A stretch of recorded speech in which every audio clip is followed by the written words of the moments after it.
반갑습니다.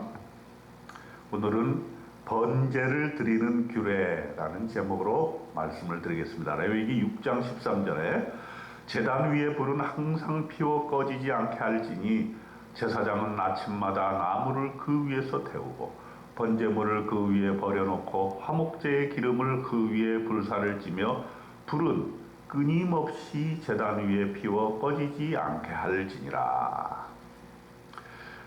레위기 6장에서는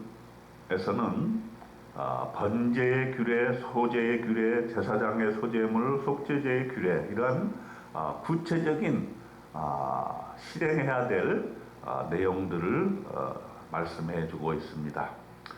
우선 번제의 규례에 대해서 여호와께서 모세에게 말씀하십니다. 아론과 그 자손에게 번제의 규례를 명령하라. 번제물은 아침까지 제단 위에 있는 석쇠 위에 두고 제단의 불이 그 위에서 꺼지지 않게 하라 했습니다. 제단의 불이 꺼지지 않게 하라라는 것이 이 규례의 가장 중요한 요소라고 할 수가 있겠습니다. 이것을 레위기 6장에서는 3번씩이나 강조를 하고 있죠. 9절, 12절, 13절에서 제단의 불을 꺼지지 않게 하라. 그리고 제사장은 세마포 긴 옷을 입고 세마포 속바지로 하체를 가리고 제단 위에서 태운 번제의 재를 가져다가 제단 곁에 둔다 하는 것이죠. 그리고 그 옷을 벗고, 즉 세마포 옷을 벗고 다른 옷을 입고 그 재를 진영 바깥 정결한 곳으로 가져가야 된다, 이렇게 했습니다. 자, 여기서 보면은 옷을 벗고 다른 옷으로 입는다. 이게 굉장히 중요한 의미가 있죠. 우리가 지난번에도 말씀했지만은 예수 믿는다는 것은 그리스도로 옷 입는다, 이렇게 했죠. 로마서 13장 14절에 나오는 말씀입니다. 그리고 그 죄를 진영 바깥 정결한 곳으로 가져가라 그랬어요. 진영 바깥은 어딥니까? 영문 밖이죠. 예수님의 죽음, 십자가가 있는 그런 곳입니다. 거기에 바로 정결한 곳, 십자가를 의미하고 있는 것입니다. 그러므로 우리는 이 번제의 규례가 예수 그리스도의 십자가 대속의 죽음을 항상 염두에 두고 있다는 것을 저와 여러분은 생각해야 될 것입니다. 그리고 제단 위에 불은 항상 피워서 꺼지지 않게 하라. 제사장이 아침마다 나무를 그 위에서 태우고 번제물을 그 위에 버려놓고 화목제의 기름을 그 위에 불사를 것이라. 그리고 불은 끊임없이 제단 위에 피워 꺼지지 않게 하라 하는 말씀입니다. 그리고 소제의 규례를 말하고 있습니다. 아론의 자손은 소제를 제단 앞 여호와 앞에 드리되 그 소제의 고운 가루 한 움큼과 기름과 소제물의 유함을 다 가져다가 기념물로 제단 위에서 불살라 여호와 앞에 향기로운 냄새가 되게 해야 한다는 것이죠. 그 나머지는 아론과 그의 자손이 먹되 누룩을 넣지 말고 거룩한 곳 회막들에서 먹어라, 이렇게 말하고 있습니다.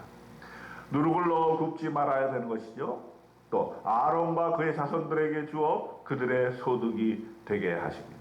그들이 이를 먹고 여호와의 화제물 중에서 대대로 그들의 영원한 소득이 된다라고 말씀하십니다. 그 다음에 제사장의 소제물을 말하고 있습니다. 아론과 그의 자손이 기름 부음 받은 날에 여호와께 드릴 예물이 있는데 고운 가루 10분의 1 에바를 항상 드리는 소제물을 삼습니다. 그 절반은 아침에, 절반은 저녁에 드립니다. 그것을 기름으로 반죽하여 철판에 굽고 기름에 적셔 썰어서 소제로 여호와께 드려 향기로운 냄새가 되게 합니다. 그리고 제사장의 모든 소제물은 온전히 불사르고 먹지 말아야 한다고 말씀합니다. 이제 마지막으로 속죄제의 규례를 말하고 있습니다. 속죄제의 제물은 지극히 거룩하니 여호와 번제물을 잡는 곳에서 그 속죄제 제물을 잡습니다. 죄를 위하여 제사 드리는 제사장이 그것을 먹되 곧 회막들 거룩한 곳에서 먹어야 합니다. 피가 묻었으면 그 묻은 그것을 거룩한 곳에서 빨아야 합니다. 그 고기를 토기에 삶았으면 그 그릇을 깨뜨릴 것이요 유기에 삶았으면 그것을 닦고 물에 씻어야 합니다. 제사장인 남자는 모두 그것을 먹습니다. 그러나 먹지 못하고 불사할 것이 있는데 피를 가지고 회막에 들어가 성소에서 속죄하게 한 속죄제의 제물의 고기는 먹지 못하고 불살라야 한다. 이렇게 구체적인 규례를 말하고 있습니다. 그러면 레위기 6장에서 우리에게 이러한 규례들을 말하고 있는 그 진정한 의미에 대해서 우리가 생각해 보겠습니다. 가장 중심은 역시 제단의 불을 끄지 말라라고 하는 것입니다. 기도의 불, 예배의 불, 제단의 불을 끄지 말라라고 하는 것입니다. 우리는 코로나 기간 동안에 예배가 이렇게 중단되고 그런 어려움들을 우리는 겪어봤습니다. 그렇기 때문에 예배가 중단된다는 것, 기도가 중단되는 것은 얼마나 큰 어려움을 겪을 수밖에 없는가 하는 것을 알 수가 있습니다. 코로나 이후에 우리가 예배를 회복하고 기도를 회복하고 우리의 신앙을 완전히 회복하는 그런 놀라운 일들이 우리에게 일어나야 됩니다.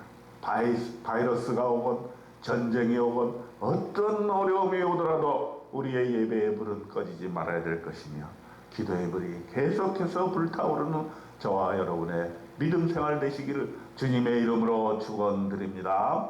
아멘.